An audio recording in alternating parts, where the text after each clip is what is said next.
فصل فی بیان ضرورتی، یہ فصل ہے بیان ضرورت کے بیان میں۔ وَأَمَّا بَيَانُ الضَّرُورَةِ فَمِثَالُهُ فِي قَوْلِهِ تَعَالَى وَوَرِثَهُ أَبَوَاهُ فَلِأُمِّهِ الثُّلُثُ أَوْجَبَ الشِّرْكَةَ بَيْنَ الْأَبَوَيْنِ ثُمَّ بَيَّنَ نَصِيبَ الْأُمِّ فَصَارَ ذَلِكَ بَيَانًا لِنَصِيبِ الْأَبِ وعلى هذا قلنا إذا بين نصيب المضارب وسكت عن نصيب رب المال صحت الشركة، وكذلك لو بين نصيب رب المال وسكت عن نصيب المضارب كان بيانا، وعلى هذا حكم المزارعة۔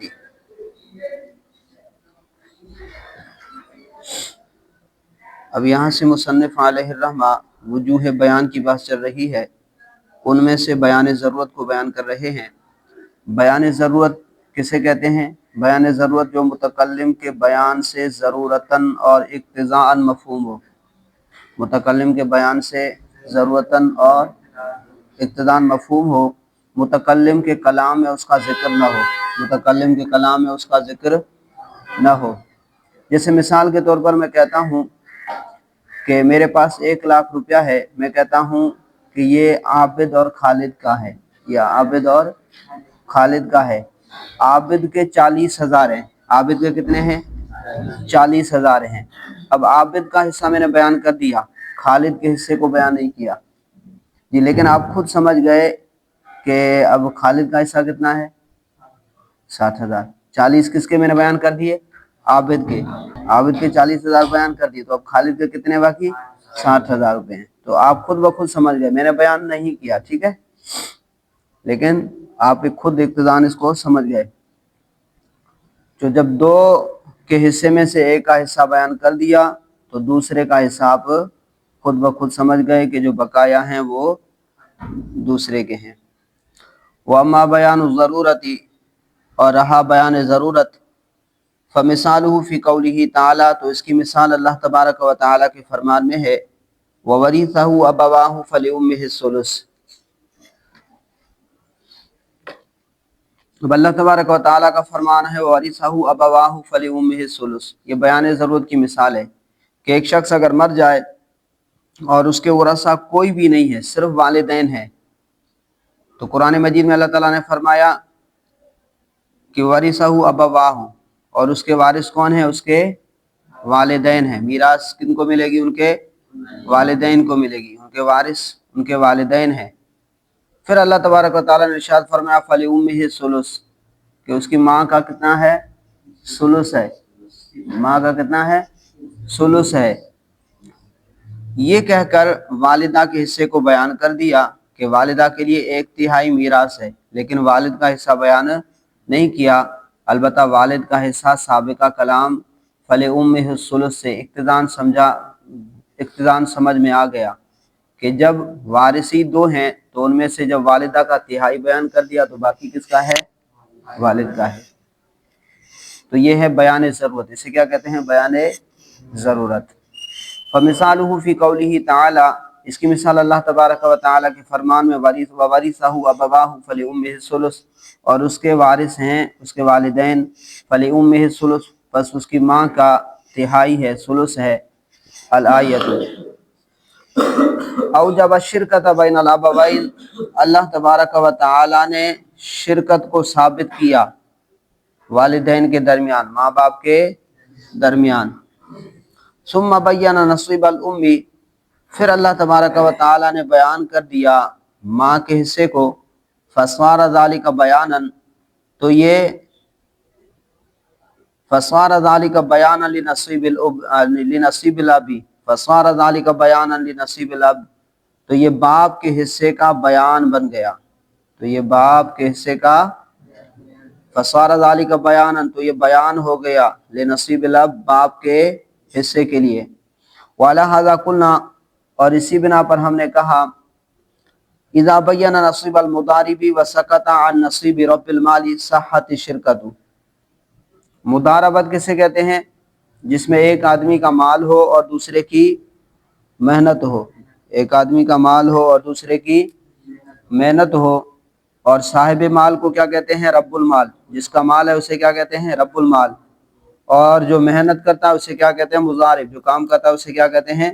مضارب۔ اور عقد مضاربت کے صحیح ہونے کی شرط یہ ہے کہ رب المال اور مضارب نفع میں شریک ہوں اور دونوں کے نفع کی جو مقدار ہے وہ متعین ہو، دونوں کے نفع کی مقدار متعین ہو۔ اب عقد مضاربت میں رب المال کا حصہ متعین کر دیا جائے اور مضارب کا حصہ متعین نہ کیا جائے، یا صرف مضارب کا حصہ متعین کر دیا جائے اور رب المال کا حصہ متعین نہ کیا جائے، تو دونوں صورتوں میں عقد مضاربت درست ہوگا، دونوں صورتوں میں عقد مضاربت درست ہوگا، اس لیے کہ ایک کے حصے کو متعین کرنے سے دوسرے کا حصہ ضرورتاً اور اقتضاً متعین ہو گیا، ضرورتاً اور اقتضاً متعین ہو گیا۔ جب ایک کا حصہ بیان کر دیا تو سمجھ میں آ گیا کہ دوسرے کا حصہ بقایا جو ہے وہ دوسرے کا حصہ ہے، تو اسے کہتے ہیں بیان ضرورت۔ وَلَهَذَا قُلْنَا، اور اسی بنا پر ہم نے کہا، اذا بینا، جب وہ دونوں بیان کر دیں نصیب المضاربی، مضارب کے حصے کو، وسکت عن نصیب رب المال، اور وہ دونوں خاموش رہے رب المال کے حصے سے، صحت شرکت، تو بھی شرکت صحیح ہے، شرکت کیا ہے؟ صحیح ہے۔ وَكَذَلِكَ، اور اسی طرح، لو بینا، اگر وہ بیان کر دیں نصیب رب المال، رب المال کے حصے کو، وسکت عن نصیب المضاربی، اور وہ دونوں خاموش رہے مضارب کے حصے سے، اور وہ دونوں خاموش رہے مضارب کے حصے سے، کان بیانن، تو بھی یہ بیان ہوگا۔ جب رب المال کے حصے کو بیان کر دیا تو بقایا کس کا ہوگا؟ مضارب کا ہوگا، یا مضارب کے حصے کو بیان کر دیا تو بقایا کس کا ہوگا؟ رب المال کا ہوگا۔ تو یہ کان بیانن، تو یہ ایک حصے کو بیان کر دینا یہ بیان ہوگا۔ وَعَلَىٰ حکم المزارعات، اور اسی پر ہے مزارعات کا حکم۔ مزارعات کا حکم، مزارعات کسے کہتے ہیں؟ جس میں ایک کی زمین ہو اور دوسرے کی کیا ہو؟ محنت ہو، اور دونوں پیداوار میں کیا ہوتے ہیں؟ شریک ہوتے ہیں۔ تو عقد مزارعات کے لیے کی صحت، کہ اس کے صحیح ہونے کے لیے شرط یہ ہے کہ دونوں کے حصے جو ہیں وہ کیا ہیں؟ متعین ہو، دونوں کے حصے متعین ہو۔ وَعَلَىٰ هَٰذَا، اور اسی پر ہے حکم المزارعات، مزارعات کا حکم۔ وَكَذَلِكَ لَوْ أَوْصَىٰ لِفُلَانٍ وَفُلَانٍ بِأَلْفٍ ثُمَّ بَيَّنَ نَصِيبَ أَحَدِهِمَا كَانَ ذَلِكَ بَيَانًا لِنَصِيبِ الْآخَرِ۔ اور اسی طرح اگر ایک آدمی نے وصیت کی فلاں اور فلاں آدمی کے لیے 1000 کی، ثم بینا نصیب احدہما، پھر ان دونوں میں سے ایک کے حصے کو بیان کر دے، ایک کے حصے کو بیان کر دے۔ اچھا، یہ مثال نمبر 3 دیکھیں، عقد مزارعت۔ زمین کے مالک کا حصہ متعین کر دیا جائے اور محنت کرنے والے کا حصہ متعین نہ کیا جائے، یا اگر مزارعت میں محنت والے کا حصہ متعین کر دیا جائے اور مالک زمین کا حصہ جو ہے متعین نہ کیا جائے، تو بھی دونوں صورتوں میں عقد مزارعت کیا ہوگا؟ درست ہوگا، اس لیے کہ ایک کے حصے کو متعین کرنے سے دوسرے کا حصہ ضرورتاً متعین ہو جائے گا، لہذا دوسرے کا حصہ بیان ضرورت سے ثابت ہو جائے گا۔ اب اسی طرح کسی نے وصیت کی کہ ایک آدمی نے 2 آدمیوں کے لیے 1000 روپے کی وصیت کی، 2 آدمیوں کے لیے 1000 کی وصیت کی،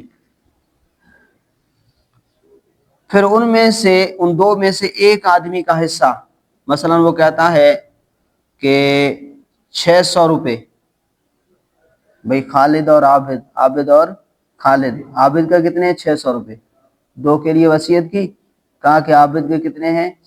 600 روپے ہیں، تو دوسرے کا حصہ بیان نہیں کیا، تو یہ وصیت درست ہوگی، یہ وصیت کیا ہوگی؟ درست ہوگی، کیونکہ دوسرے کا حصہ اقتضاً اور ضرورتاً اس سے متعین ہو جائے گا۔ معلوم ہو گیا کہ جب عابد کے جو ہیں 600 روپے ہیں تو باقی بقایا کہ 400 روپے کس کے ہیں؟ خالد کے ہیں،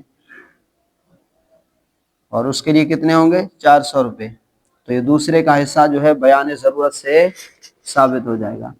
وَكَذَلِكَ لَوْ أَوْصَىٰ لِفُلَانٍ وَفُلَانٍ، اور اگر اسی طرح کسی نے وصیت کی فلاں اور فلاں کے لیے، یعنی عابد اور خالد کے لیے، بِأَلْفٍ، کتنے کی؟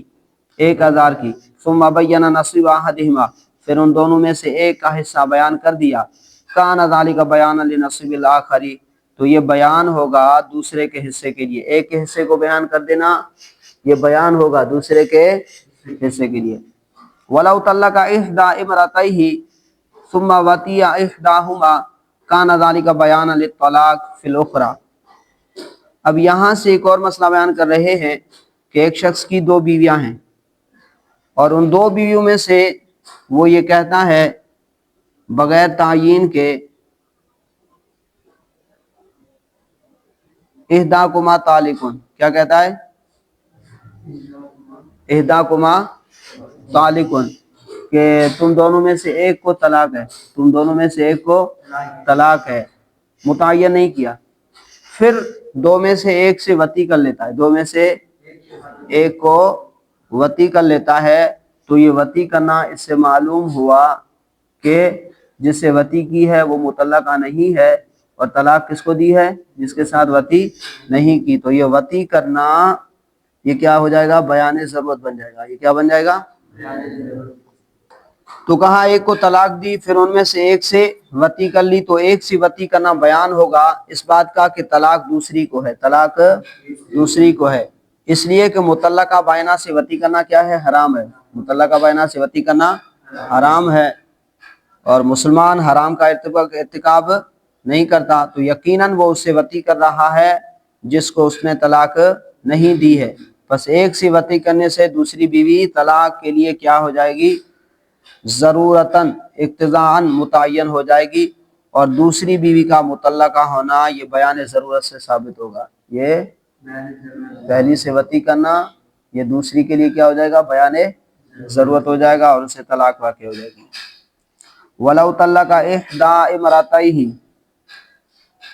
اور اگر کسی شخص نے دو بیویوں میں سے ایک کو طلاق دی، اگر طلاق دی احدى امرأتیہ، دو بیویوں میں سے ایک کو، ثم وطی احداہما، پھر ان دونوں میں سے ایک سے وطی کر لے، کان ذلک بیانا، تو یہ ایک سے وطی کرنا بیان ہوگا، للطلاق فی الاخری، دوسری بیوی میں، دوسری بیوی کو وقوع طلاق کے لیے کیا ہوگا؟ بیان ہوگا، دوسری بیوی کے لیے کیا ہوگا؟ بیان ہوگا۔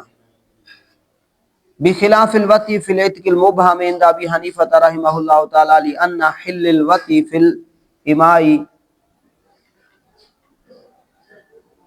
یثبت بطریقین فلا یتعین جہۃ الملک باعتبار حل الوطی، برخلاف عتق مبہم کے، برخلاف عتق مبہم کے،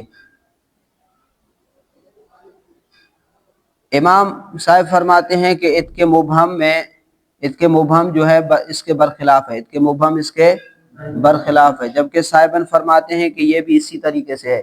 اگر کسی کی دو باندیاں ہیں اور ان میں سے کہتا ہے احداکما حرۃ، تم دو میں سے ایک آزاد ہے، پھر ایک سے وہ وطی کر لیتا ہے، تو صاحبن فرماتے ہیں کہ ایک سے وطی کرنا معلوم ہوا کہ وہ اس کو اپنی باندی کے طور پر باقی رکھا ہے، اور دوسری کو اس نے کیا کر دیا ہے؟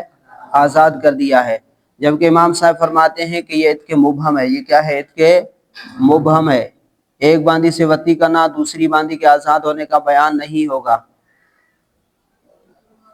اس کی مثال یہ ہے کہ اگر کسی نے دو باندیوں میں سے ایک کہا، دو باندیوں سے کہا احداکما حرۃ، کہ تم دونوں میں سے ایک آزاد ہے، پھر ان دونوں میں سے ایک سے وطی کرے، تو اس صورت میں ایک سے وطی کرنا اس بات کا بیان نہیں ہوگا کہ دوسری باندی آزاد ہے امام صاحب کے نزدیک، اس لیے کہ وطی کرنا دو طریقوں سے حلال ہے، ایک ملک یمین کے طور پر کہ اسے جو وطی کی ہے وہ اس کی باندی ہے اس طور پر کی ہے، ایک ملک یمین کے طور پر، اور دوسرا باندی کو آزاد کر کے پھر اسے نکاح کرے، یہ بھی تو ہے نا، یہ بھی تو امکان ہے کہ باندی کو آزاد کر کے پھر اسے نکاح کر کے وطی کی ہو، امکان ہے نہیں ہے؟